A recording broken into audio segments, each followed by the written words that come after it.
मैं डर से बिहार नहीं घुसता हूँ, चुपचाप जाता हूँ और चुपचाप भाग आता हूँ, नहीं ही जाता हूँ, बल्कि बिहार यूपी तो मैं घुसता ही नहीं। इतनी भीड़, इतने लोग, इतनी भीड़, इतने लोग हैरान आ रहे हैं। अगर लीक हो गया तो प्लेटफॉर्म जाम, सब जाम जाम जाम, साला अपना देह बचाना मुश्किल। गलती से एक बार मोतिहारी से गुजर रहा था मैं, लीक हो गया कि साहब जा रहे हैं बेतिया मोतिहारी, ट्रेन में हैं AC 2 में।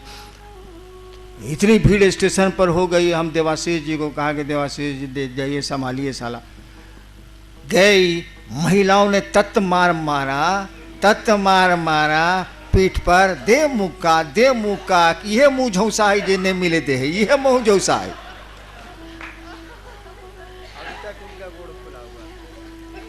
सही घटना ऐसे टाटा में हो गया। मैं जा रहा था उड़ीसा, लीक हो गया कि साहब गुजर रहे हैं, फिर वहां भी वही स्थिति हो गई। तो देखिए, शुरू किया था, कोई नहीं था। मुझको याद है वो दिन जब 8-10 गुरु भाई आते थे और उनको खाना बना के खिलाना और उनके जूठे बर्तन साफ करना मेरी पत्नी किया करती थी। और मेरी पत्नी किस परिवार से आती हैं ये बताने की ज़रूरत नहीं, तब भी वो करती थी। यही भाव था कि लोग शिव को गुरु माने, शिव से जुड़ें, हमारे गुरु आपके भी गुरु हो जाएं, मेरा महादेव आपका भी महादेव हो जाए, यही भाव था। परिणाम तो उतरे। आपकी नीयत क्या है ये बहुत महत्वपूर्ण है। आप चाहते क्या हैं? अगर गुरु चर्चा से ये दिखलाना चाहते हैं कि आप बहुत बढ़िया ओरेटर हैं, बहुत बढ़िया वक्ता हैं, आगे नहीं बढ़िएगा आध्यात्म की दुनिया में। कम से कम एक घर तो छोड़ दीजिए ना भाई साहब, बाकी जो काम करते हैं करिए ना। हम कहां कुछ बोल रहे हैं, वो गुरु सुधारेंगे, लेकिन जिसको सुधारना है उसी को आप सुधारने लगते हैं, भारी मुश्किल है। वो गुरु आपको सुधारेगा, गुरु चेतना का परिमार्जन करते हैं, गुरु शिष्य को शिव से जोड़ते हैं, आप गुरु को ही सुधारने लगते हैं। अजीब स्थिति है आपकी। कौन कहता है कि आप पैसा नहीं कमाइए? आदमी का जीवन है तो पैसा नहीं कमाएगा, अर्थोपार्जन नहीं करेगा, वो करेगा ही, खाएगा क्या वो? लेकिन शिव चर्चा को बेचते हैं, शिव चर्चा में सम्मान खरीदते हैं, शिव चर्चा में दूसरी चीजों को सामने रखते हैं। कम से कम वो घर तो छोड़ दीजिए। बाकी हमको कहीं कोई एतराज नहीं है। आप कहिएगा मैं बाकी चीजें दे सकता हूं, लेकिन छोड़िए तो पहले से ही एक को तो छोड़ दीजिए, उस अपने महादेव को तो छोड़ दीजिए, अपने गुरु को तो छोड़ दीजिए। उन्होंने जो कहा उसको तो ईमानदारी भर करने की कोशिश करिए कि हम इसमें ईमानदार रहें। तब जबकि हमने बहुत छूट दे रखी है, मामूली छूट नहीं दी है मैंने। और मेरी छूट मैंने ही शुरू किया है ना, तो मेरी छूट यानी उस महादेव को, मेरी छूट को तो आदर देना ही होगा, उनको मानना ही होगा, क्योंकि शुरू मैंने किया है। तो मैं छूट दूं या रोकूं, यही लागू होगा। तो कम से कम उस महादेव को तो छोड़ दीजिए। कम से कम एक घर तो, कहा जाता है नहीं कि पहले के जमाने में कि एगो डाइन एगो घर छोड़ देती। मैं जब श्मशान साधना करता था तो कपालिक साधना में एक बार एक महाप्रेत ने हमसे कहा कि एक फल छोड़ दो। रात के 2 बजे श्मशान में कहा एक फल छोड़ दो, कुछ छोड़ना है, एक फल छोड़ दो। हम सोचते सोचा साला का छोड़े। हम कहा जी ककड़ी नहीं खाए। हम सोचा कि यह एगो है जिसको छोड़ा जा सकता है, ककड़ी नहीं खाए तो हो गया। एगो फल छोड़ दो, ककड़ी भी फल है, मैंने फल छोड़ दिया। जब शिव गुरु हो गए तो सतीशवा बक्सर से ककड़ी ले आता था, मैं प्रेम से खाता था, कहा कि मैंने वादा वहां किया था, शिव के सामने थोड़ा ही किया था, मैं प्रेम से खाता था। तो हमको आपको भी उस घर को छोड़ देना चाहिए। जो गुरु कहते हैं उसको ईमानदारी से करने की कोशिश करिए, करिएगा, परिणाम आपको मिलेंगे। मिल रहे हैं तभी इतनी भीड़ है। कितना हुआ, कितने साल बीते हैं शिव चर्चा के, कितना वक्त गुजरा है। अरे कमरे से बाहर मैंने शिव चर्चा शुरू की थी 1990 में, 22 साल न हुआ है। 22 साल में बिहार यूपी में कौन गांव कौन गली बची हुई है? जहां शिव चर्चा नहीं होती है, परिणाम है तब ना है। हम लोग कहाँ जाते हैं, मैं तो आजकल निकलता भी नहीं। परिणाम है तब ना लोग शिव से बन रहे हैं, और आप घोषणाओं पर घोषणाएं किए जा रहे हैं, लोगों को शिव चर्चा की ओर मुखातिब किए जा रहे हैं, प्रेरित किए चले जा रहे हैं। परिणाम है तो गुरु चर्चा करिएगा, गुरु का आदेश करिएगा, तो आपको भी लाभ ही होगा।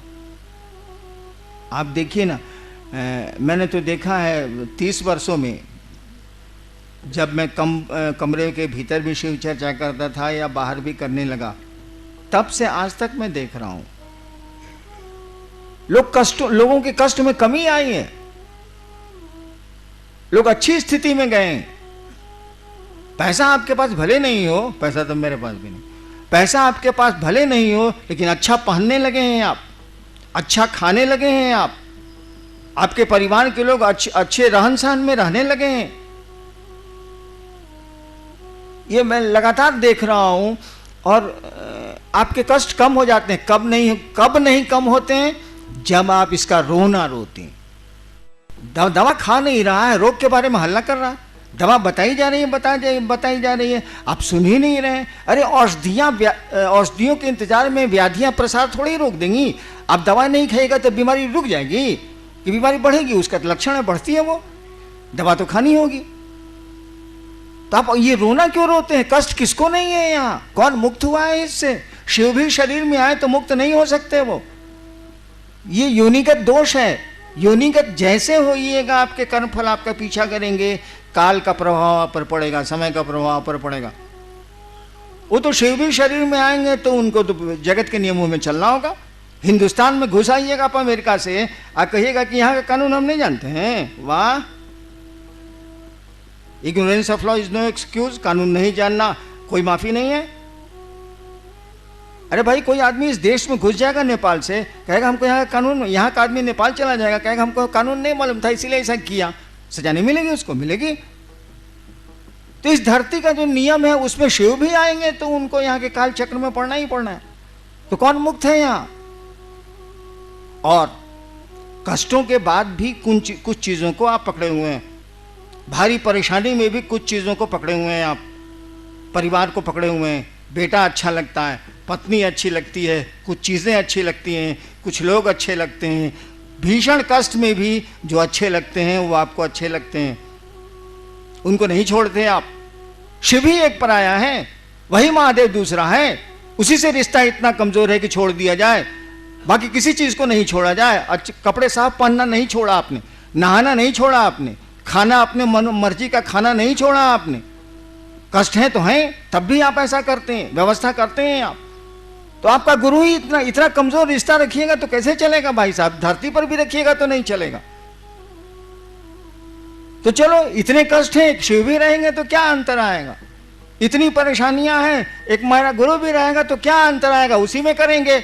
और करना शुरू करिए ना, वो दुख धीरे धीरे टूटते हैं, खत्म होने लगते हैं। कहा जाता है ना कि बनने में समय लगता है, टूटने में समय नहीं लगता है।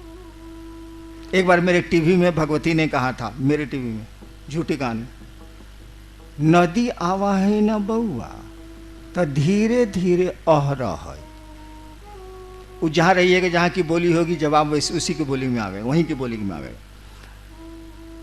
मेरी ये भाषा नहीं है, मैं तो भोजपुरी भाषी हूँ। उत्तर आया था, नदी आवा है न बउआ, मन नदी में जब बाढ़ आती है, नदी आवा है न बउआ तो धीरे धीरे अह रहा है। यानी नदी के बाढ़ का पानी धीरे धीरे घटता है, अकबकाओ नहीं। एक बहुत मैं कष्ट में पड़ गया था, डॉक्टरों ने कह दिया था कि इसका कोई इलाज नहीं है। उसी पर उन्होंने उत्तर दिया था कि नदी आवा है न बउआ तो धीरे धीरे अह रहा है। यानी धैर्य रखो, नदी का पानी, बाढ़ का पानी खत्म हो जाएगा, फिर सूखी जमीन मिल जाएगी। तो आप जो आपकी मदद करने वाला है उसी को छोड़ देते हैं आप, उसी को अपने व्यापार का साधन बना लेते हैं। अरे उसको छोड़ दीजिए, बाकी करिए ना, कहाँ कुछ रोक रहा है कोई आदमी? जब रोक ही देंगे हम, आप मान ही जाएंगे हम, तो गुरु की क्या जरूरत है? श्रद्धा आप में पैदा ही हो जाए, संशय का नाश ही हो जाए, तो फिर गुरु की क्या जरूरत है? शिव के प्रति प्रेम ही पैदा हो जाए तो फिर गुरु की क्या जरूरत है? कोई रोल उनका नहीं है, कोई भूमिका उनकी नहीं है, सब करेंगे गुरु। उसी रिश्ते में आप सेंध मारते हैं, उस रिश्ते को तो बचा के रखिए भाई साहब। हम लोग सारे लोग आपकी मदद करने को तैयार हैं, मैं तो निश्चित ही आपकी मदद करूंगा। बस गुरु का आदेश उनकी नियत से आप करिए, जो वो चाहते हैं वैसी नियत पैदा करिए, ऐसी ही उनसे दया मांगिए, और देखिए जिंदगी बदल जाएगी, खुशियां वापस लौट आएंगी।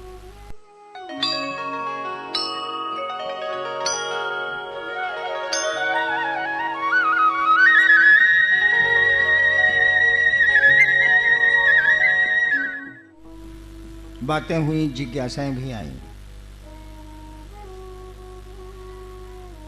मैंने जो देखा या सुना, किसी ने शिवलिंग पर पूछा, किसी ने कहा कि अन्नू भैया सार्थकता बोलते हैं शिव की, शिवलिंग की, साहब कुछ नहीं बोलते। किसी ने कुंडलनी साधना पर पूछा, हालांकि आज विषय कुंडलनी साधना का नहीं था। एक बात समझिए, इस पूरी दुनिया का रहस्य क्या है?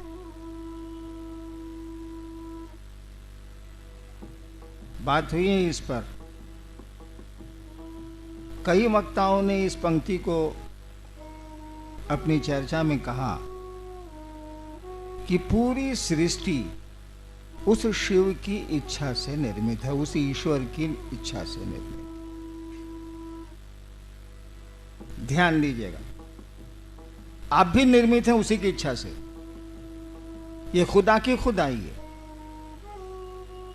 उसकी इच्छा से यहां सब कुछ निर्मित है, चल भी रहा है, टूट भी रहा है, फिर निर्माण हो रहा है। क्या वह इच्छा आपके पास है?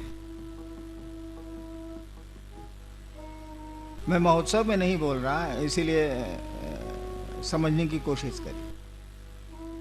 वह इच्छा आपके पास भी है। क्या नहीं बनाए हम लोगों ने, बनाते चले जा रहे हैं। बीमारियों से लड़ने के साधन, रहने की व्यवस्था, आवागमन के नए नए उपाय, आवाम, क्या नहीं बनाए? किस चीज से बनाए? अगर सोचा नहीं होता, अगर संकल्प नहीं लिया होता, न टेबल बनता, न मकान बनता, न हवाई जहाज बनते, न पनडुब्बियां बनती। किसी ने सोचा, ज्ञान लिया, क्रिया की, यानी मूल बात है उसकी सोच, उसकी इच्छा। उसकी इच्छा, उस कहा जाता है कि शिव की इच्छा में तो बड़ा बल है, उसकी इच्छा ही शक्ति है। कहा जाता है शिव की इच्छा ही शक्ति है। शिव शक्तियों से जाने जाते हैं, उसी की इच्छा से वो जाने जाएंगे। वो आप में भी आई है, और बहुत कुछ तोड़ते हैं आप, बहुत कुछ बनाते हैं आप, बहुत कुछ रखते हैं आप, और इसके पीछे एक ही रहस्य है, आपका संकल्प। संकल्प शब्द का प्रयोग इसीलिए किया गया है कि आपकी इच्छा थोड़ी कमजोर है उस ईश्वर से। आप अस्पताल जा रहे हैं, नहीं भी जा सकते हैं, आप सर्कस देखने गए हैं, लौट आ सकते हैं, कोई घटना आपको वापस बुला सकती है, यानी इच्छा है आपकी कि आज सिनेमा जाएंगे, सिनेमा हॉल में बैठे भी हैं आप सिनेमा देखने को, और दुर्घटनाएं आपको घर भेज देती हैं, दूसरी जगह भेज देती हैं, और आपको जाना पड़ता। यानी इच्छा तो है सिनेमा देखने की, लेकिन वो इच्छा टूट गई, किसी ने तोड़ दिया या टूट गई। यानी हमारी आपकी इच्छा है कमजोर, लेकिन यही इच्छा जब संकल्प का रूप लेती है, यही इच्छा जब भाव का रूप लेती है, एक ही चीज है वो, प्रेम, भाव और विचार। इच्छा जिसको बोलते हैं, इच्छा में विचार ही है, थॉट्स है। वही इच्छा जब मजबूत होती है तो आप इसको भाव शब्द देती हैं, है वही। यही भाव जब मजबूत होते हैं तब आप प्रेम या दुश्मनी जो कहिए, आप प्रेम का रूप देते हैं। है वही पानी, वही है जो भाप भी बना है, या भाप वही है जो पानी भी बनता है और बर्फ भी है वही। यानी उस सृष्टिकर्ता के पास जाने के साधन आपके पास हैं, क्योंकि उसने अपनी इच्छा से पूरे जगत का निर्माण किया है। आप अपनी इच्छा से शिव के पास जाएंगे। वो ऊर्जा आपको दी हुई है, वो अस्त्र आपके पास है, वो साधन आपको दिया हुआ है। आपकी इच्छा कमजोर है, इसीलिए कहा जाता है कि इस भाव होगा तो शिष्य बनेंगे आप, भाव होगा तो देवता लभ्य होंगे, भाव होगा तो देवताओं का दर्शन होगा। कुछ नहीं है, ये आपकी इच्छा है और कुछ नहीं है। इच्छा अभी होती है फिर टूट जाती है, लेकिन इच्छा जब ठहर जाएगी तो उसके रूप बदलेंगे, उसके परिणाम भी बदलेंगे। रहेगी मटेरियल वही है, सामान वही है, वेस्ट वही है, हाइड्रोजन 2 ऑक्सीजन 1 उतना ही है। पानी में, बर्फ में, भाप में मटेरियल तो एक ही है। मटेरियल आप ही के पास, वो इच्छा का मटेरियल है, उसको आप मजबूत